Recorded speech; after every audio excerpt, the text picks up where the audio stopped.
Right then, that time of year, Cheltenham Festival time. Welcome back along to the Star Sports ante-post show. I don't know what we want to call it, but we're here and we've got the panel assembled and we're delighted to be here. So, quick introduction. One man needs no introduction. The Cheltenham Festival, the Star Sports' very own Davy Russell. Davy, thanks for joining us. CTAM's racing editor, Phil Esdaile, and the four-man in the Zoom room, I must admit. Yeah, it's weird not doing it on Zoom. Yeah, if you could keep it going for a couple more weeks, we'd appreciate it. Yeah. And making his debut on the Cheltenham videos is Star Sports head of Horseracing, Flynn Goward, who you probably recognise from the train chat videos throughout the year. So guys, thanks very much for joining us.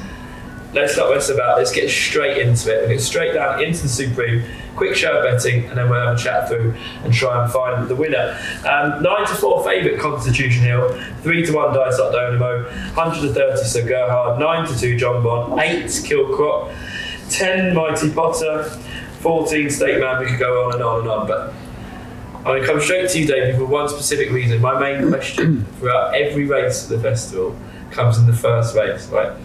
So when we look at Cheltenham Festival, it's our job, my job, Hunter's job, the public's job, to get overexcited. That's what it's all about. We're buzzing to get there. No more race to get overexcited about than the Supreme Novices Hurdle. But is this the best Supreme in 10, 15, 20 years?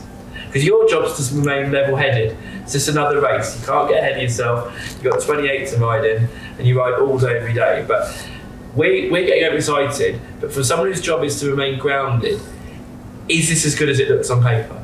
Yes, it is, and it comes from both sides of the water, and I'm not sure who's actually got the better horses this year. The English are quite strong, as we see in the betting, but the Irish horses are, a lot of them have done it. They were there last year and they proved the well-being, the likes of Sir Gerhard, and then you have, new kids on the block, the Constitution Hill, who exploded in Sandown, and then Jonbon, who's just keeps doing it the whole time, and Dysart Dynamo looks to be very, very talented, and we have Mighty Potter, Three Stripe Life, Well, let's do that. There were two angles to it. Who's going to win it? And who do you like the most out of the Gordon horses, which could be one and the same, but go first. Who do you think is the most likely winner? Yeah, out of the principals in the market, out of the top, four in the betting, I think Jonbon for me, because he has so much done. He's proved it every day, making it, dropping in. He's very adaptable. I think he is a real two-miler, which his pedigree suggests, and he's trained by a master trainer who knows exactly what it takes to get him peaking for that first race of the meeting. So for me, Jonbon, but getting back to our He's had some hell of a horses beating this race, I think, Henderson over the years, isn't it? It might be, no matter what happens with Jonbon here, there's certainly be one to follow. Oh, definitely, yeah, definitely. But he's got Constitution Hill in there as well, and we have Mighty Potter, who's been very good all year, and also Three Stripes Life, who has done nothing wrong. He's been beaten twice, but not by any huge margin. So they all have life. And any one of the horses we mentioned past the line in front, nobody's going to be surprised. Just maybe disappointed to back the bigger price ones. I think there'll be a lot of disappointed faces. Bill, when we talk about how good a race this is, I was looking back through, and I think the last time we had one this good was probably when Alpha Off won, and Nicky Henderson managed to get Sprinter Sacra and Spirit's unbeaten in that race, and look how good Sprinter turned out. So you've got Constitution Hill, who's been, spectacular, but the Toll Wife's obviously a graveyard for this race. Jonbon's done nothing wrong. The Esdaile Copper. Don't forget, will it be Henry again, please? Well, don't forget he's won it with Altior and Shiskin since, so he's kind of got that monkey off the back. Great race. So at the time of recording, we don't know what Willie Mullins is going to go to war with. Will he send Sir Gerhard here, or will he send him to the Ballymore? I expect him to go to the Ballymore. I think the main... Where do you expect Sir Gerhard to go? Yeah.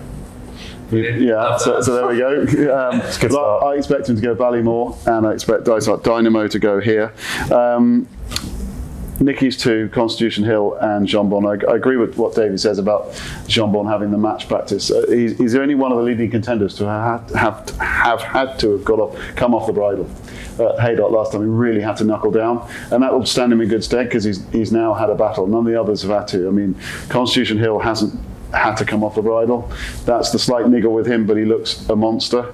I couldn't believe at Henderson's press day the other day how much bigger Jonbon is than Constitution Hill. It looked like a kind of dads and lads rugby match. You know, it's huge. It looked double the size of it.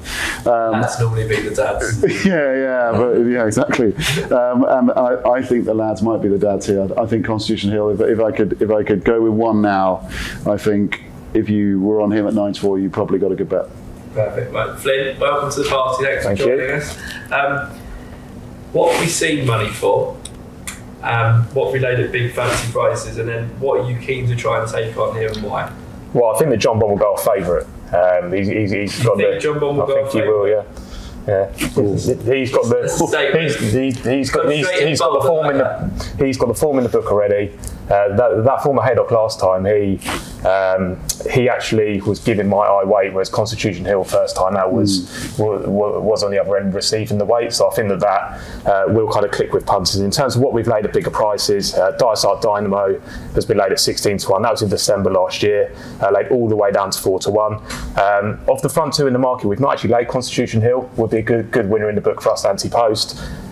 In terms of where we've laid Jonbon, we've only laid Jonbon at the shorter prices. So even though he's a well-touted horse, he's never been massive in the market. We've laid 4-1 downwards. Interestingly, we've laid 4s, 2s, and then back out to 7-2. So you can see where Constitution Hill's come into the market there. So Constitution Hill would be a good winner, but I can really see Jonbon going off favourite here. Amazing. And just briefly explain to the followers. Well, I always say we tend to avoid ante-post racing, which we don't avoid it completely, but we tend to be looking for business closer to the off. Now, if you want to explain why that is and why you operate the horse racing book that way. Well, the main reason being that the closer you get to the race, the truer the price will be, or should be, because you're closer to when the actual race is going off, the most money's in the market, most opinions are in the market, therefore as a bookmaker you're laying the truer price. So we always advertise we want to lay a big bet at these festivals as close to the race as possible. We obviously will lay a decent bet ante-post as well, but these prices fluctuate so much and it can take such a small amount to move these markets, whereas when you get closer to the off, that's when the real opinions and the proper money's down, and that's when I think where we actually want to lay a bet, but also where the actual telling moves are.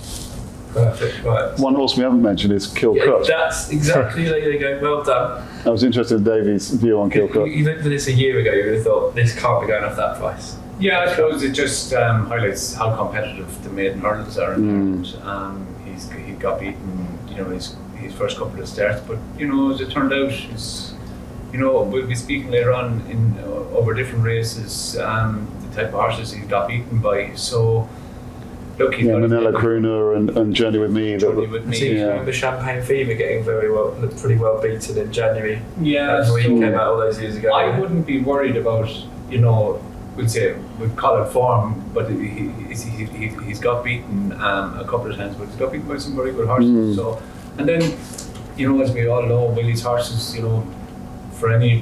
for different reasons, and he also got beaten first time out in the bumper, and then was impressive as the year went on. So there's no reason. It's not a shock to me that he's got beaten. He could still have the ability, but as Luke said, it's a hot race. Yes, it's the rate that it is. If it was a Supreme Novices with 1 or 2, you'd say, yeah, that's not right. But it's a Supreme Novices with 6, 7 horses that you're just not going to be surprised with the winner. How much quicker do you go to the first than normal in this race? Not you. Some of the younger lads. No, there won't be too many younger lads riding this now. Yeah. They're all anybody that be riding one of these horses has a clock in their head.